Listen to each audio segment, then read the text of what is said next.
चलिए रेडी है। तो आज का पहला क्लास है हमारा। तो चलिए इसमें पढ़ेंगे हम लोग इंग्लिश, और ये जो इंग्लिश मैं पढ़ा रहा हूँ ये कॉम्पिटिटिव के लिए है, कॉम्पिटिटिव ग्रामर। तो चलिए शुरू करते हैं। देखिए थंबनेल लगा हुआ है नॉन का, तो पढ़ाएंगे तो ही हम नॉन ही, लेकिन उससे पहले कुछ बात करना चाहते हैं, कुछ आपको समझाना चाहते हैं कि एक्चुअल में हमें इंग्लिश कैसे पढ़ना चाहिए।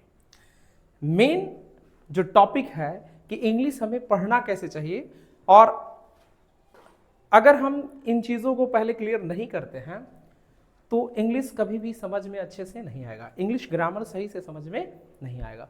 तो मैं इंग्लिश को समझाने के लिए अपने से एक स्टोरी क्रिएट किया। ठीक है, मेरे पास खुद का एक स्टोरी है और ये इमेजिनरी स्टोरी है जिसके थ्रू आपको इंग्लिश पढ़ने में बहुत मजा आएगा। ठीक है, तो स्टोरी को सुनिए पहले। क्या है स्टोरी? इंग्लैंड में एक राजा रहा करता था। ठीक है, और राजा एक दिन सपने में देखा कि वो पूरी दुनिया पे शासन कर रहा है, वो पूरी दुनिया पे शासन कर रहा है। और सपने में देखने के कारण वो व्याकुल हो गया और समय से पहले उसकी नींद खुल गई। नींद खुल जाने के कारण वो अपने अहाते में इस प्रकार से टहलता रहा और टहलते टहलते सुबह हो गई। जब अपना दरबार में गया तो अपनी मन की व्यथा को अपने मंत्री से कहा। तो मंत्री ने सुझाव दिया कि महाराज, आपको अगर पूरे वर्ल्ड पे शासन करना है तो पहले तो आपको जनता की बात समझ में आनी चाहिए कि जनता क्या कहता है। मान के चलिए कि आपने कोई राज्य जीत लिया और आप वहां गए, तो राज जीत जाने, आप राज जब जीत गए हैं और आप वहां गए हैं, आप कुछ कहेंगे और जनता आपकी बात को समझेगी ही नहीं, तो फिर आप उस पर शासन कैसे कर पाइएगा।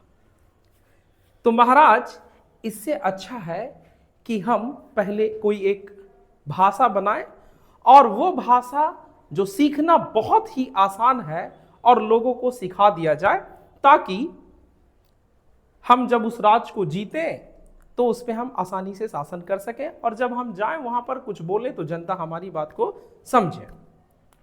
इस तरीके से चलता रहा। तो राजा ने कहा कि तो बताओ भाई, कौन बनाएगा भाषा?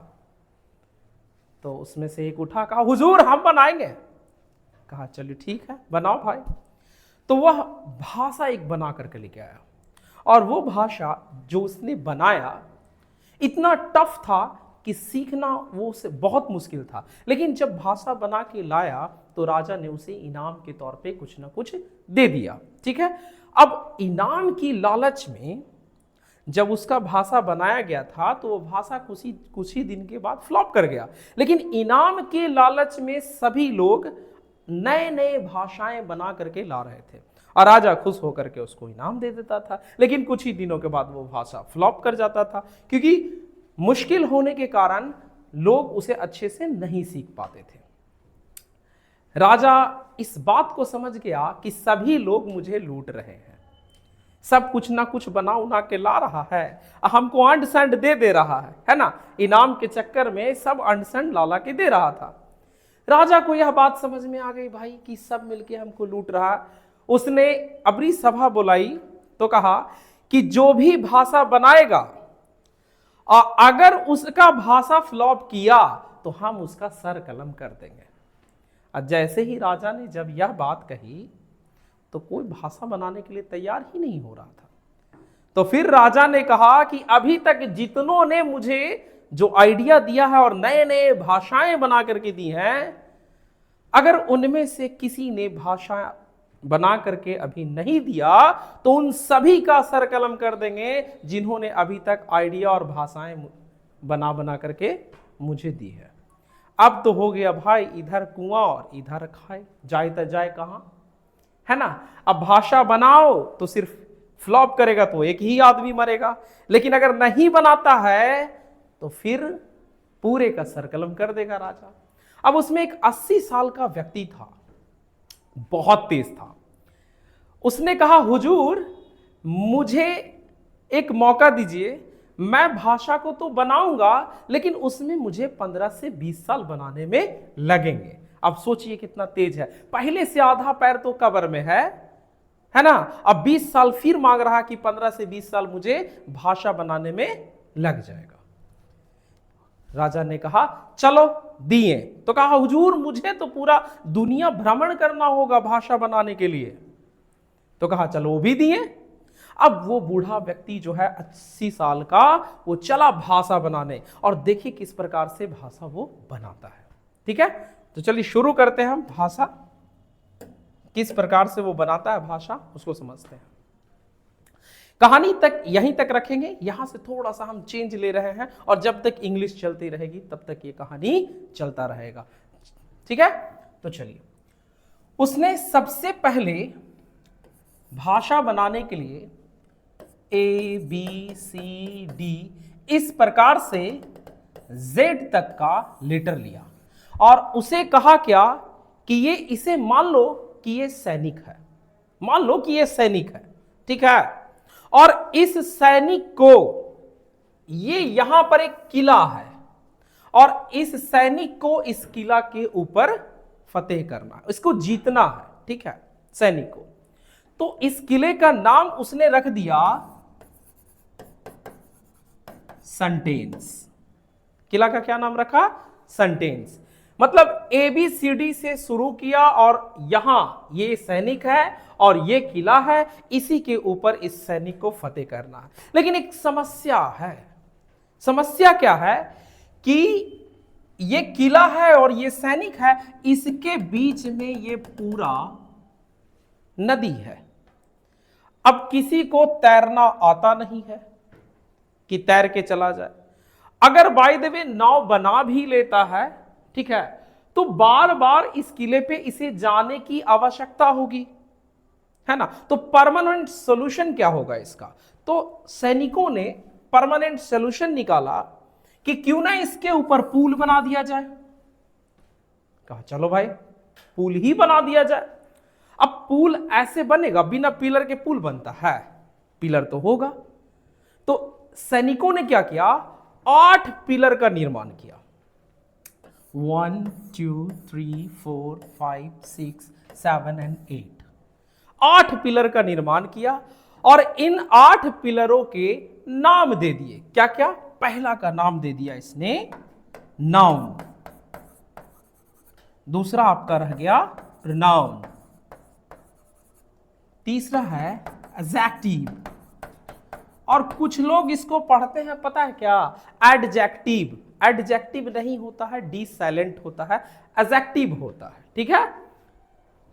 चौथा जो आपका पिलर है वो है वर्ब, आर साइलेंट, वर्ब नहीं वर्ब। पांचवा आपका पिलर है प्रीपोजिशन। अब लोग इसको पढ़ेंगे प्रीपोजिशन, प्रीपोजिशन नहीं, श प्रीपोजिशन, तालब सा। ठीक है, ये वाला प्रीपोजिशन, प्रीपोजिशन। उसके बाद अगला पिलर का उसने नामकरण किया, सॉरी इस पिलर को हम ऐसे कर देते हैं कि इसको, इस पिलर का हम नामकरण पहले एडवर्ब को लेके चलते हैं। एडवर्ब, उसके बाद प्रीपोजिशन, प्रीपोजिशन। अगला है कंजंक्शन, और लास्ट वाले पिलर का नाम दिया उसने इंटरजेक्शन, इंटरजेक्शन। ये 8 पिलर उसने बनाए, और जब ये 8 पिलर बन गए तो इसे सम्मिलित रूप से, सम्मिलित रूप से इसे कहा गया पार्ट्स ऑफ स्पीच। इसे क्या कहा गया? Parts of speech. लेकिन समस्या अभी भी था। समस्या यह था कि सबने तो सोच लिया कि पिलर बनाना है, लेकिन इस सैनिक का ग्रेड 1 था। अब मान के चलिए इसको ऐसे कि एक कक्षा में आप लोग पढ़ रहे हैं, और उसी कक्षा के एक विद्यार्थी ने आपसे, आपको कहा ए जाओ तो भाई मेरे लिए 1 गिलास पानी ला के दो। तो आप उसे जवाब कैसे देते हैं? तो बाप के नौकर ही काला के दबो। क्योंकि जब ग्रेड 1 होता है ना तो जवाब ऐसे मिल जाता है ना। जब सभी का ग्रेड 1 ही होगा, आप कहिएगा किसी को जरा सा ये काम कर दोगे, क्यों कर देगा, आपको नहीं करेगा, उसका मन होगा नहीं करेगा। तो अगर इसमें से कोई सैनिक कहे कि जाना भाई तू नाउन वाला पिलर बना देना, कहेगा ना हम कर बुता, गड़बड़ा जाएगा ना। तो पता है उस बूढ़े ने क्या किया, कहा ओ ये सब कनमना रहा है करे से, तो कहा इसमें डिवाइड कर देते हैं। इसमें से 5 को वो ऑफिसर बना दिया।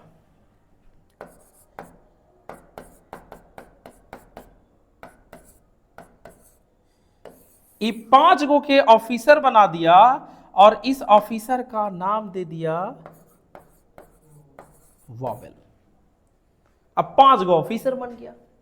अब जब ऑफिसर बना तो काम तो होने लगा, काम होना शुरू हो गया। अब पिलर कैसे बनता है भाई, तो पिलर बनाने के लिए छड़ चाहिए, गिट्टी चाहिए, बालू चाहिए, सीमेंट चाहिए, अतः ना पिलर बनेगा। एकरा में से कुछ के कहे ना कि ये भाई तू जरा सा जाओ ना, जरा छड़वा उठा करके ले आओ ना, तक कहता कौची है, जाए ने कर यार रुकना। ये फिर गड़बड़ा रहा था। ये दो के आओ एकरा में से सब इंस्पेक्टर बना दिया, डब्लू और वायु को, और इसको बोला सेमी वॉवेल, नाम दे दिया इसका सेमी वॉवेल। अब कहा अब तो पूरा हो गया, कहा कि इधर वॉवेल हो गया इंस्पेक्टर, इधर आपको 5 गो ऑफिसर बन गया, सब इंस्पेक्टर 2 गो बन गया। अब काम होना शुरू हो गया। तो कहा पिलर बनाओ, सबसे पहला पिलर नाउन के, ठीक है। तो पिलर बनेगा कैसे, कैसे पिलर बनेगा, तो पिलर बनाने के लिए छड़, सीमेंट, गिट्टी, बालू सब चाहिए ना, तब ना बनेगा। तो कहा हाँ तब बनेगा। तो आइए पहले हम समझते हैं कि ये नाउन जो पिलर है इसका पार्ट्स ऑफ स्पीच में क्या महत्व है। तो इंग्लिश में सबसे छोटा जो यूनिट होता है वो होता है आपका अल्फाबेट। क्या होता है, अल्फाबेट। इसे अल्फाबेट कहते हैं, एबीसीडी को अल्फाबेट। जब ये अल्फाबेट पूरा एबीसीडी के सारे अक्षर को, जो लेटर्स हैं, इन सभी को जब अल्फाबेट कहते हैं तो क्या आप इसे प्लूरल बनाने की कोशिश करेंगे, क्योंकि ये पहले से प्लूरल है ना। जब सारा वर्ड्स इसमें जो इसमें लेटर्स हैं, ये सारे लेटर्स को ही अल्फाबेट कहते हैं, तो आप इसे प्लूरल बनाने की गलती ना करेंगे, अल्फाबेट्स नहीं बनाएंगे।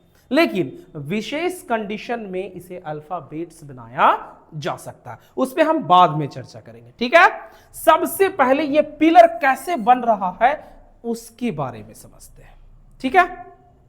आइए,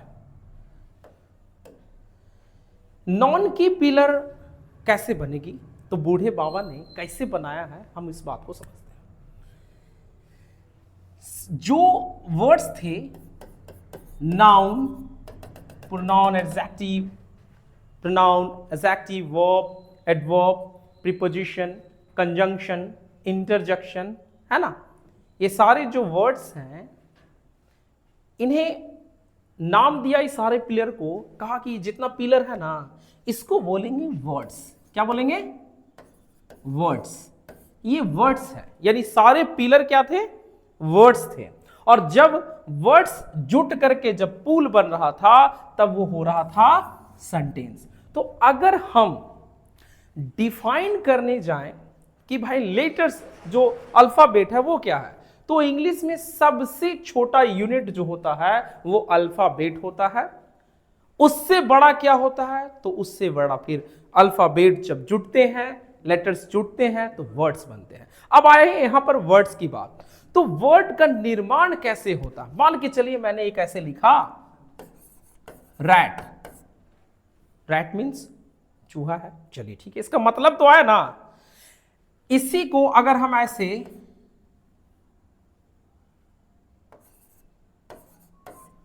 ट्रा, अब अगर इसका कुछ मतलब हो रहा है, ठीक है, अगर इसका कुछ मतलब हो रहा है, कुछ मतलब आता है, तब तो ये वर्ड है। अगर इसका मतलब नहीं है, इसका कोई मतलब नहीं है इस वर्ड का, तो समझ लीजिए ये फिर वर्ड्स की गिनती में, ये वर्ड की गिनती में नहीं आएगा। मतलब वर्ड हम तभी कहेंगे जब उसका मतलब होगा। अच्छा, वर्ड बने कैसे? तो a group of letters which give a complete meaning, a group of letters which give a complete meaning, शब्दों का एक ऐसा समूह जो क्या देता हो, एक पूरा मतलब देता हो, ठीक है, मीनिंग देता हो, यही कहलाता है वर्ड। ठीक है, अगर मतलब नहीं हुआ इसका कुछ, तो ये फिर वर्ड की गिनती में नहीं आएगा। ठीक है, अगला हमारा पड़ाव था सेंटेंस। इसका डेफिनेशन कैसे होगा? तो भाई जब वर्ड्स जुटते हैं तो जुट करके सेंटेंस बनते हैं। ठीक है, तो अगर डिफाइन करें तो कैसे होगा? A group of words which give a complete sense, not only meaning, a group of words which give a complete sense is called sentence. यानी कि शब्दों का ऐसा समूह जो मतलब देता हो, उसे हम सेंटेंस कहते हैं। अब हम चलिए दो चार गो सेंटेंस बोलते हैं और आप बताइएगा कि क्या यह सेंटेंस है कि नहीं। जैसे कि अगर मैं कहूं बच्चे को उबालकर दूध पिलाओ, सेंटेंस है। बच्चे को उबालकर दूध पिलाओ, अरे भाई सेंस ही नहीं है इसमें। अब बच्चा के उबाल देगा, मर जाएगा वो, है ना, सेंस है नहीं है। मेहमान को काट के सेब को थाली में दो, अब बताओ मेहमान को कोई काट देगा और सेब को थाली में देगा, खाएगा कौन? मतलब सेंस होना चाहिए, है ना। जब हम कुछ कह रहे हैं, कोई सेंटेंस बोल रहे हैं, तो उसमें सेंस होगा तभी वो सेंटेंस होगा, अदरवाइज सेंटेंस नहीं होगा। तो आप इंग्लिश ग्रामर सीखना चाहते हैं तो आपको लेटर से शुरू करना होगा और जाना होगा सेंटेंस तक। जिस दिन आप यहां सेंटेंस तक पहुंच गए, समझ लीजिए आपको अंग्रेजी अच्छे से आ गई। ठीक है, तो इतना था जो मैंने आपको अभी ऐसे ही कहानी के तौर पे बताया है। अब हम रियल वे में जो कॉम्पिटिटिव इंग्लिश में पढ़ना है उसमें चलते हैं। तो पहले पिलर से शुरू करेंगे और पिलर है नाउन का, सबसे पहला पिलर। अगर हमारा पहला पिलर मजबूत होगा तो आगे का पिलर भी धीरे धीरे मजबूत हो जाएगा। लेकिन नेक्स्ट कर दिए हैं, कोई बात नहीं, जाने दीजिए, कोई बात नहीं। तो नॉन का पिलर हम कैसे कंप्लीट करें? सबसे पहले तो नॉन का आता है, लेकिन कुछ लोग करते क्या है ना कि जंप करते हैं, नाउन पढ़े और नाउन के बाद सीधे वर्ब पढ़ लेते हैं, या नाउन के बाद सीधे एडजेक्टिव पढ़ लेते हैं। भैया जब आप का काम करोगे कि पूल है और पूल यहां पर पूल है, इसमें पहला पिलर, दूसरा पिलर इधर है, तीसरा आई वाला तुम गायब कर दो, तो क्या होगा? ये पुल पर कम जोड़ने हो जाएगा जैसे, अरे हो जाएगा ना। तो एक सिस्टमेटिक वे होता है, उसके थ्रू अगर हम पढ़ते हैं तो हर चीज को आसानी से सीख सकते हैं। अब अगर एक सिस्टम बाय सिस्टम से पढ़े तब ना सही से आवेगा। लेकिन कुछ लोग पढ़ेंगे जा और के बाद जंप करके जा, फिर जंप करके हो जा, फिर बाद में कहेंगे हाँ ये तो समझ ही में नहीं आ रहा है। इंग्लिश में ऐसा ही होता है। सभी लोग क्लास ज्वाइन करते हैं, लेकिन क्लास जब ज्वाइन करते हैं तो आफ्टर सम टाइम होता क्या है ना कि क्लास ड्रॉप करके चले जाते हैं, क्योंकि समझ में नहीं आने लगता आगे। रीजन यह है कि हम चीजों को समझे ना और पढ़ना शुरू कर दें तो फिर तो ऐसे ही आ जाएगा। जैसे कि इंग्लिश में 8 ही थे, ये 8 पिलर थे, 8 पिलर को आप कंप्लीट कर दिए, समझ लीजिए आपको अंग्रेजी आ गई। अब इसको ऐसे समझिए कि हम किसी परिवार के यहां गए हैं। अब परिवार के यहां चले गए, कौन मौसा है, कौन मौसी है, कौन दादा है, कौन दादी है, आपको समझ ही में नहीं आ रहा, आप पहचान ही नहीं पा रहे हैं। तो गए मौसा के पास, कहते हैं प्रणाम मामू, तो कितना घोर अनर्थ हो जाएगा। वो कहेगा ना क्या रे मौसा न लगे रे, मामू बोल रहे ना, हाँ गड़बड़ हो जाएगा ना। उसी प्रकार से अगर हम सेंटेंस में जो वर्ड्स आ रहे हैं, उन वर्ड्स को अगर सही से नहीं पहचान पाते हैं तो ग्रामर सीखना बहुत ही मुश्किल है, और उसके साथ साथ वर्ड पावर का इंक्रीज करना आपके लिए बहुत ज्यादा दिक्कत देने वाला होगा। जैसे कि हम एक नमूना आपको दिखाते हैं। मुझे पार्ट्स ऑफ स्पीच की पहचान बहुत अच्छे से है, तो मैं कर क्या सकता हूं, जैसे देखिए मान के चलिए मेरे पास एक वर्ड है, मैंने लिया एक्सेप्ट, एक वर्ड ले लिया, ठीक है, और मेरे पास क्या है कि वर्ड फॉर्मेशन है। अब वर्ड फॉर्मेशन मैंने कैसे सीखा, तो मैंने वर्ड फॉर्मेशन सीखने से पहले पार्ट्स ऑफ स्पीच को बहुत अच्छे तरीके से पहले पहचाना, तब जाकर के मुझे वर्ड फॉर्मेशन आया। जैसे कि अगर मैं चाहूं तो इससे जितने भी वर्ड्स होते हैं वो निर्माण कर सकता हूं और सभी का ग्रामेटिकल प्रोफाइल भी बता सकता हूं कि इसका ग्रामेटिकल प्रोफाइल क्या होगा, ठीक है। जैसे अगर मैं चाहूं कि एक हमारे पास जो वर्ड है एक्सेप्ट, मैं चाह रहा हूं कि इससे एक वर्ड बनाऊं और वो वर्ड कैसा होना चाहिए, एडजेक्टिव होना चाहिए, तो मैं ऐसे करता हूं, एक्सेप्ट में एबल जोड़ करके एक्सेप्टेबल एक वर्ड बना दिया, ठीक है, एक्सेप्टेबल।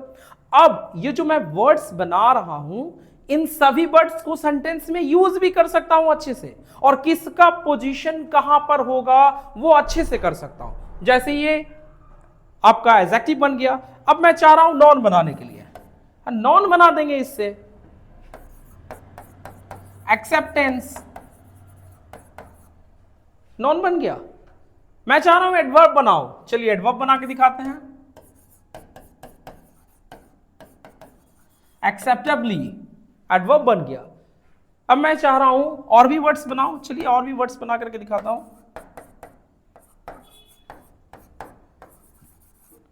एक्सेप्टेबलनेस नॉन बन गया, अब्स्ट्रैक्ट नॉन, और भी मैं वर्ड बना सकता हूं इससे। मान के चलिए मुझे जीरंड फॉर्म में यूज करना है, तो मैं इसे ऐसे कर सकता हूं, एक्सेप्टिंग। मुझे पास्ट पार्टिसिपल फॉर्म में यूज करना है, नॉन के फॉर्म में, मैं ऐसे कर सकता हूं, एक्सेप्टेड। और भी वर्ड बना सकता हूं, एक्सेप्टिव,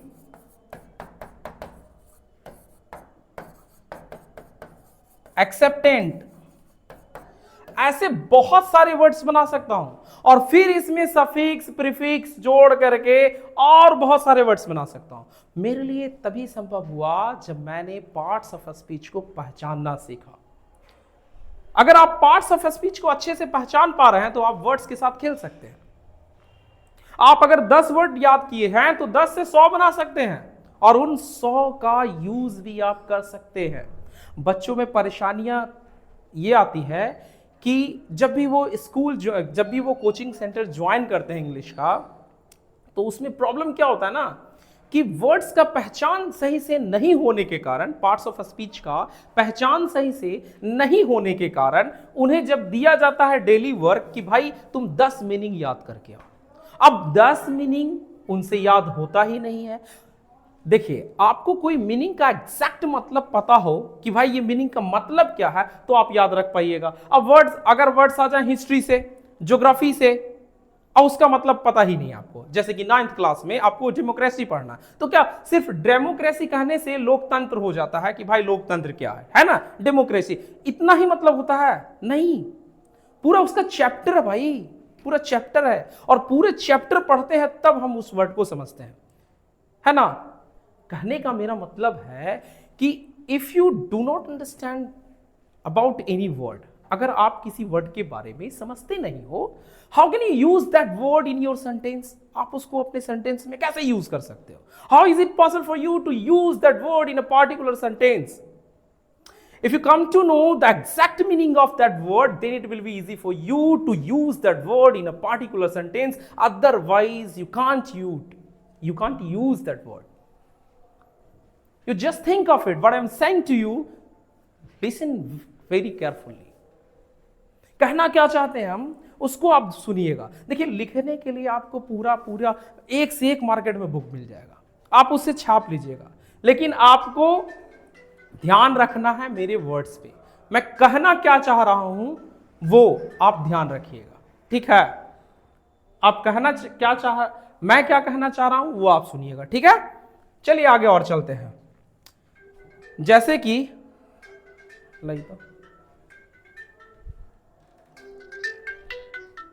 उठा करके इसको बोलो, ये पढ़ा रहा है, डिस्टर्ब है, साइलेंट में करके रखो मोबाइल, और उठा के बोलो ना उसको, साइलेंट करके रखो।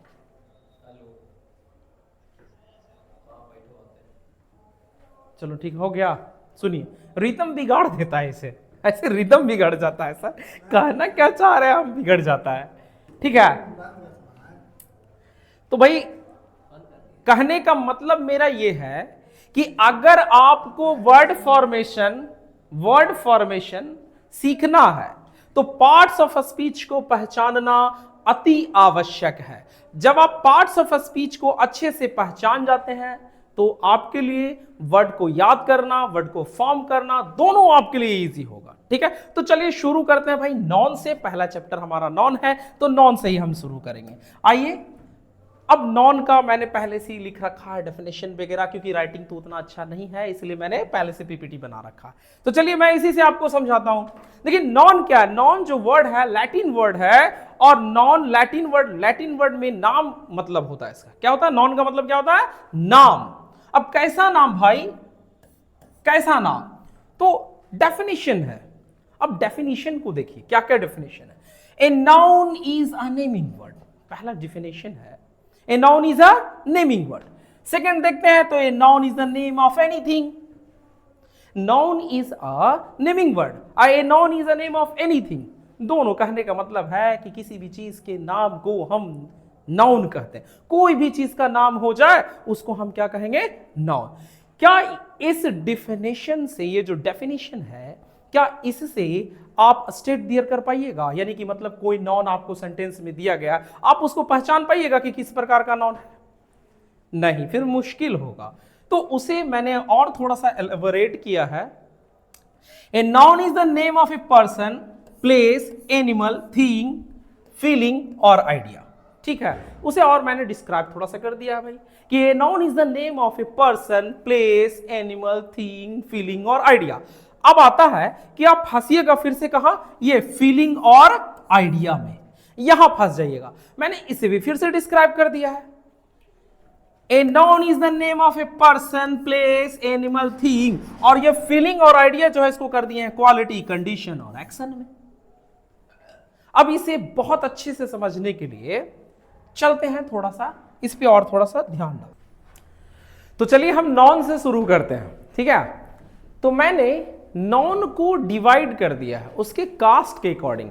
If noun is divided on the basis of its caste found into 5 forms. यदि हम नॉन को उसके कास्ट के अकॉर्डिंग डिवाइड करें, है ना, उसके कास्ट के आधार पर डिवाइड करें, तो 5 प्रकार के नॉन मिलेंगे। ठीक है, तो कई राइटर ने इसे अलग अलग तरीके से डिवाइड किया है। अब वो डिवाइड क्यों किए हैं उसके पीछे भी रीजन होता है, जैसे हम किसी चीज को डिवाइड क्यों करते हैं। ठीक है, अब उसको ऐसे आप समझिए कि अगर आपको मैं एक बैग या एक थैला रुपया दे दूं और उसमें 2 रुपए का सिक्का हो, 5 रुपए का सिक्का हो या 10 रुपए का सिक्का हो, ठीक है, 3 प्रकार के सिक्के उसमें हैं, और मैंने आपको कहा कि इसे काउंट कीजिए, तो आप इसे काउंट कैसे करेंगे? पहले कैसे आप उसको कैसे काउंट करेंगे? आप ऐसे करेंगे कि पहले 2 रुपए का सिक्का आ गया, फिर 5 का, फिर 10 का, या फिर से 2 का, इस प्रकार से, या तो फिर आप इन सभी को अलग अलग में पहले बांट देंगे। दैट मीन्स कि 2 रुपए का सिक्का अलग, 5 का सिक्का अलग और 10 का सिक्का अलग। इससे होगा क्या कि काउंट करने में आपको सुविधा होगी। उसी प्रकार से राइटर ने नॉन को समझने के लिए उसे अलग अलग भागों में डिवाइड किया है। तो यहां हम बेसिस के, इसके कास्ट के अकॉर्डिंग हम डिवाइड कर रहे हैं। ठीक है, तो कास्ट के अकॉर्डिंग अगर हम डिवाइड करते हैं on the basis of its caste, तो 5 प्रकार, 5 रूपों में ये पाया जाता है। पहला आपका है प्रॉपर नॉन, जिसका हिंदी मतलब होता है व्यक्तिवाचक संज्ञा। दूसरा है कॉमन नॉन, जातिवाचक संज्ञा। तीसरा कलेक्टिव नॉन, समूहवाचक या तो फिर समुदायवाचक संज्ञा। मैटेरियल नॉन, द्रव्यवाचक संज्ञा। अब यहां द्रव्य लिखा हुआ है, ठीक है, देखिए अगर आप ऐसे द्रव्य लिखते हैं इसका मतलब होता है लिक्विड, लेकिन अगर ये लिखा रहे ऐसे द्रव्य, इसका मतलब होता है सॉलिड, लिक्विड एंड गैस, तीनों, यानी कि मैटर की, उसका मैटर का स्टेट है ना, ये स्टेट लिखा हुआ मैटर का, पूरी अवस्था। तो द्रव्यवाचक संज्ञा का मतलब हो गया तीनों इसमें आ जाएगा, ठोस, द्रव और गैस। और लास्ट में है अब्स्ट्रैक्ट नॉन, जिसका मतलब होता है भाववाचक संज्ञा। और सबसे ज्यादा अगर आपको परेशानी आएगी सीखने के लिए, सीखने में, तो वो आ जाएगा आपको अब्स्ट्रैक्ट नॉन और कलेक्टिव नॉन में। ठीक है, तो चलिए इसके आगे हम बारी से समझते हैं। जैसे प्रोपर नॉन है, इसे हम अच्छे से समझते हैं कि प्रोपर नॉन क्या है। प्रोपर नॉन, पहले मैंने इसका डिफिनेशन लिखा है। डिफिनेशन क्या है? A proper noun is an particular name of something. यानी कि प्रोपर नॉन क्या है? तो किसी भी चीज का पार्टिकुलर नेम है। ठीक है, अब इसे बहुत अच्छे से समझने की जरूरत है। बारी बारी से हम समझेंगे कि इसमें क्या क्या इंक्लूड होगा। जैसे name of particular persons, name of particular persons मतलब खास व्यक्तियों के नाम, पार्टिकुलर व्यक्तियों के नाम। अब व्यक्ति में आएगा कौन? या तो लड़का होगा भाई, या तो लड़की होगी।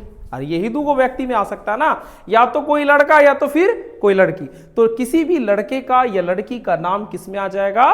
तो वो आ जाएगा प्रोपर नॉन में। जैसे राम, रिया, श्रेया, आदित्य, इमरान एक्सेट्रा, है ना।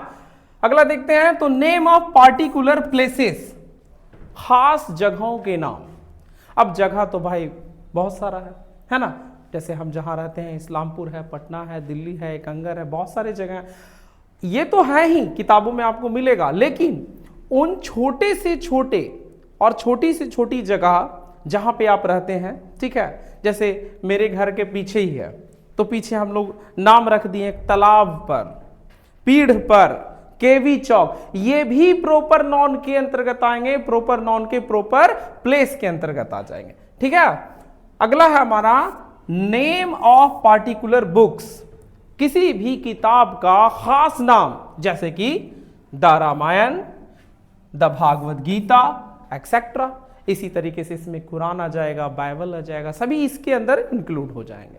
ठीक है, अगला है name of particular languages, language का नाम भी प्रोपर नॉन के अंतर्गत आता है। जैसे संस्कृत, हिंदी, इंग्लिश, उर्दू एक्सेट्रा, ये सभी प्रोपर नॉन के अंतर्गत आएंगे। नेम ऑफ पार्टिकुलर न्यूज़पेपर, जितने भी न्यूज़पेपर हैं, ठीक है, उनके खास नाम किस के अंतर्गत आएंगे? तो वो भी प्रोपर नॉन के अंतर्गत ही आएंगे। जैसे the Hindustan times, the times of India, the India today etcetera. तो उम्मीद करते हैं आपको थोड़ा थोड़ा समझ में आ रहा होगा, है ना। इसके अंदर बहुत सारे एग्जाम्पल्स लिए जा सकते हैं, जिसमें से मैंने कुछ ही लिया है, इससे आपको थोड़ा सुविधा होगी समझने में।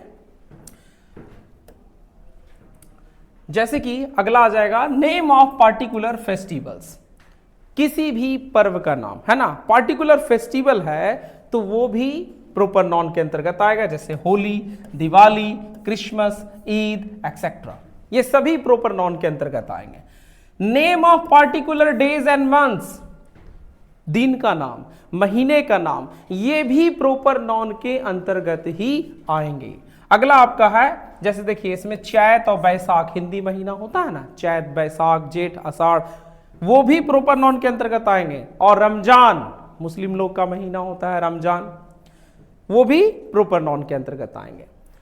Name of particular monuments and buildings, जो ऐतिहासिक इमारतें हैं, वो भी उनके खास नाम किसके अंतर्गत आएंगे? तो भाई पार्टिकुलर बिल्डिंग्स हो, मॉन्यूमेंट्स हो, ये भी आपको प्रोपर नॉन के अंतर्गत आएंगे। जैसे the Taj Mahal, the Jantar Mantar, the Gol Ghar, the Red Fort etcetera.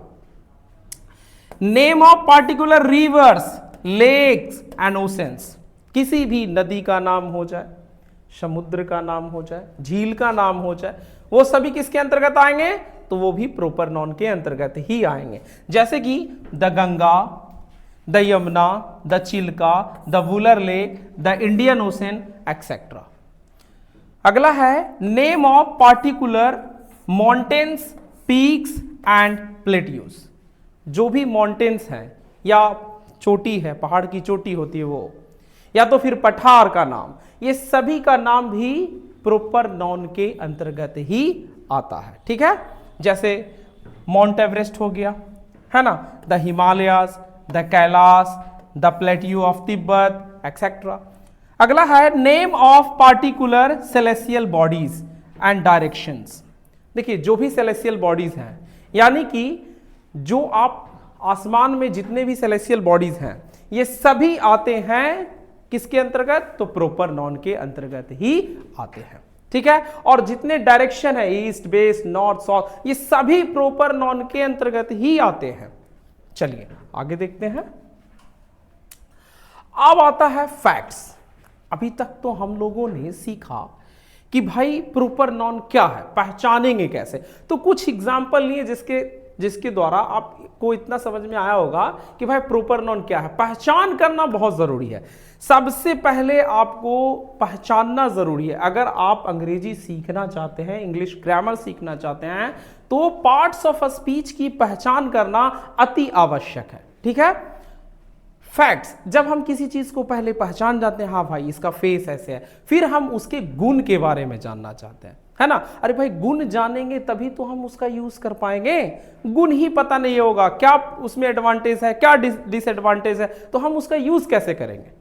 अरे किसी भी चीज को हमें यूज करना है तो उसका एडवांटेज डिसएडवांटेज हमें पता होना चाहिए। उसी प्रकार से फैक्ट्स जो प्रोपर नॉन है, इसके फैक्ट्स क्या क्या है, क्या क्या इसका एडवांटेज है, तो चलिए उसके बारे में देखते हैं।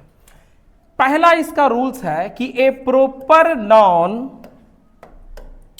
Always begins with a capital letter.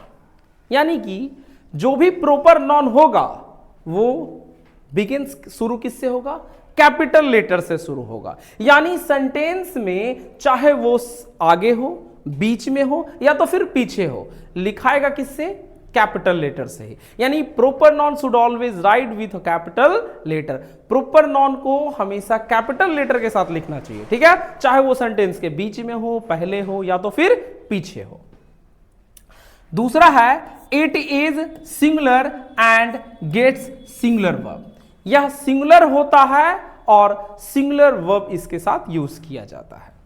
तीसरा है generally article does not come before it. Generally article इसके साथ लगाया नहीं जाता है। यानी जनरल सेंस में कह रहे हैं कि आर्टिकल नहीं लगता है प्रोपर नॉन के साथ में, ठीक है, लेकिन विशेष कंडीशन में आर्टिकल लगेगा। आइए इसके कुछ एग्जाम्पल देखते हैं। जैसे अब आपको ये 4 सेंटेंस दिया गया है, इसमें से ढूंढ के निकालिए एरर कहां पर है। अब देखिए यहां पर India is a secular country. अब यहां देख रहे हैं इंडिया, तो इंडिया का आई क्या है, स्मॉल है, और इंडिया है क्या, तो भाई इंडिया है proper noun. And proper noun का रूल्स क्या है कि proper noun should always write with a capital letter. So here यहां पर हमको क्या करना चाहिए था, इंडिया कैपिटल लेटर से लिखना चाहिए था, तो ये तो स्मॉल से है, इसलिए क्या हो गया, गलत हो गया। अगला सेंटेंस देखते हैं, India are a secular country. भाई India are a secular country, मैंने आपको दूसरा नंबर रूल्स में बताया था कि it is singular and gets singular verb. यह सिंगुलर होता है और इसके साथ सिंगुलर वर्ब का यूज किया जाता है, लेकिन यहां क्या है, ये आर लग गया, प्लूरल लग गया, जो कि ये भी गलत हो गया। अगला देखते हैं, and India is a secular country. भाई जनरल सेंस में आर्टिकल लगता ही नहीं है, तो ई कैसे लग गया, है ना, फिर गलत हो गया। अगला देखिए, India is a secular country, ये आपका सही हो गया। तो आपको फैक्ट्स याद रखना है ना, फैक्ट्स कि generally a proper noun should always write with a capital letter, and the second it is singular, generally it is singular and gets singular verb, and article does not come before it। चलिए next rules देखते हैं। Rule number 4, if a place name denotes a team it becomes plural and gets plural verb। यदि किसी भी country का नाम हो और वो टीम को डिनोट्स करता है, ठीक है, किसको संबोधित करता है, टीम को। कोई कंट्री का नाम हो और टीम को डिनोट्स कर रहा है, या कोई भी जगह हो, ठीक है, वो टीम्स को अगर डिनोट करता है तो वो प्लूरल माना जाता है, फिर उसके साथ प्लूरल वर्ब का यूज किया जाता है। जैसे कि India is batting first in this match. अब यहां क्या है कि इंडिया टीम को डिनोट्स कर रहा है, ठीक है। तो जब टीम को डिनोट्स कर रहा है तो ये प्लूरल माना जाएगा और इसके साथ ये सिंगुलर वर्ब का यूज किया है इसमें, तो ये हमारा गलत हो जाएगा। अगला सेंटेंस देखते हैं। तो India are batting first in this match. यहां पर इंडिया टीम है और इसके साथ प्लूरल वर्ब का यूज किया जा रहा है, तो ये हो जाएगा सही। अगला हमारा है rule number 5। Generally a study subject is singular and gets singular verb. If a study subject is possessed by anyone, then it's become plural and gets plural verb. That means कि अगर कोई स्टडी सब्जेक्ट है तो generally क्या होता है, singular होता है और उसके साथ सिंगुलर वर्ब का यूज किया जाता है। लेकिन अगर कोई स्टडी सब्जेक्ट पोसेस्ड कर लिया जाए किसी के द्वारा तो वो फिर प्लूरल हो जाता है और उसके साथ प्लूरल वर्ब लगता है। जैसे देखिए एग्जाम्पल देखिए, physics are a difficult subject. अब यहां फिजिक्स जो है वो एक जनरली सब्जेक्ट है। I have just told you, if your study subject, generally a study subject is singular and gets singular verb, but if if the study subject is possessed by anyone, अगर कोई study subject है अगर वो किसी के द्वारा possessed कर लिया जा रहा है, then it becomes plural and gets plural verb. जैसे कि यहां physics is a difficult subject, ये सही हो जाएगा क्योंकि ये फिजिक्स क्या है यहां तो स्टडी सब्जेक्ट है। लेकिन यहां देखते हैं the physics of H.C. Verma. किसका फिजिक्स?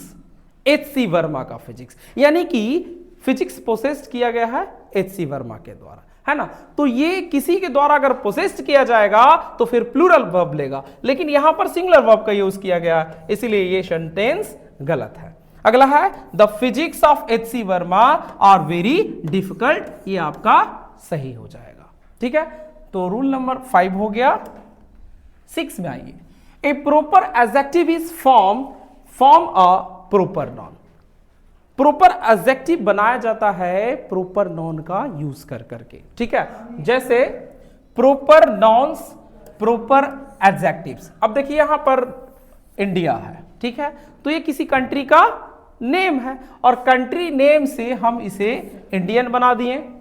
अगला अफ्रीका, अफ्रीकन, इजराइल, इजराइली। इस प्रकार से हम प्रॉपर नॉन से प्रॉपर एडजेक्टिव को ट्रांसफॉर्म कर सकते हैं, ठीक है। चलिए आगे चलते हैं और लास्ट हमारा है if A proper noun is used like a common noun. यदि कोई प्रॉपर नॉन को यूज किया जाए कॉमन नॉन की तरह, जैसे कि कॉमन नॉन की तरह, देन ए और an is used before the proper noun, तो हमें उसके साथ ए और एन का यूज फिर करना होगा, है ना। उसके आगे हम ए एन का यूज करेंगे। यानी कि अगर हम प्रॉपर नॉन को यूज कर रहे हैं कॉमन नॉन की तरह, तब हमें उसके साथ ए और एन का यूज करना पड़ेगा। जैसे ही इज ए कालिदास। अब इसका मतलब क्या होता है? ही इज अ कालिदास, वह कालिदास के जैसा उसके पास गुण है। इसका मतलब यह नहीं कि वह कालिदास है। जब किसी का नाम हम लेंगे और कहेंगे कि वह कालिदास है तो ही इज कालिदास, लेकिन अगर हम उसके गुण को बता रहे हैं, रिप्रेजेंट कर रहे हैं उसके प्रॉपर्टी को कि भाई वो कालिदास के जैसा गुण रखता है, तब ही इज ए कालिदास होगा। उसी प्रकार से यू आर अ तेंदुलकर।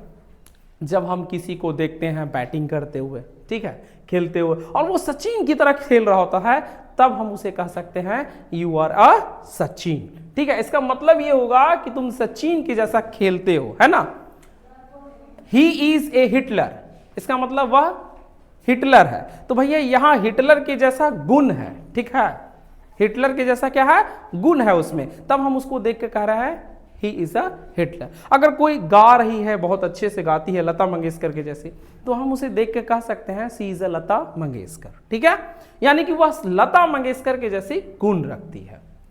अगला ये लास्ट है, when a proper person is used as an unknown person then ए और an is used with his. यदि हम किसी प्रॉपर नॉन का यूज अनोन पर्सन के लिए करते हैं, कोई भी प्रॉपर नॉन हो, अनोन पर्सन के लिए अगर हम करते हैं, तब उसके साथ भी ए और एन का यूज किया जाता है। जैसे a mister Aditya wants to meet you, एक मिस्टर आदित्य है जो आपसे मिलना चाहता है। लेकिन ऐसा कब कह सकते हैं? जैसे कि मान के चलिए मैं घर पे था और कोई एक स्टूडेंट आया और कहा मुझे प्रेम सर से मिलना है। अब मैं तो था नहीं घर पे, तो मेरी माँ, जब मैं घर पहुंचा तो मेरी माँ बोली कि भाई एक लड़का आया था और तुमसे मिलना चाहता था। अगर मेरी माँ उस लड़के को पहचानती, ठीक है, जब उसको पहचानती और मैं भी पहचानता, तब वहां पर ए एन का यूज नहीं होता। जैसे कि यही आदित्य ही आया था घरे, अब माँ अगर इसको पहचानती तो बोलती Aditya wants to meet you, Aditya तुमसे मिलना चाहता है, ठीक है ना। लेकिन अगर वो नहीं जानती कि कौन आदित्य है तो फिर क्या कहती? A mister Aditya wants to meet you, एक मिस्टर आदित्य है ना, वो तुमसे मिलना चाहता है। तो भाई ये अगर हम किसी प्रॉपर पर्सन को अनोन पर्सन की तरह यूज करें तब ए एन लग सकता है। जैसे a mister Sanoj gave me this book for you, एक कोई मिस्टर सनोज है जिसने बुक दिया है आपके लिए, ठीक है। तो अनोन पर्सन में भी हम ए और एन का यूज कर सकते हैं। तो आज के लिए इतना ही।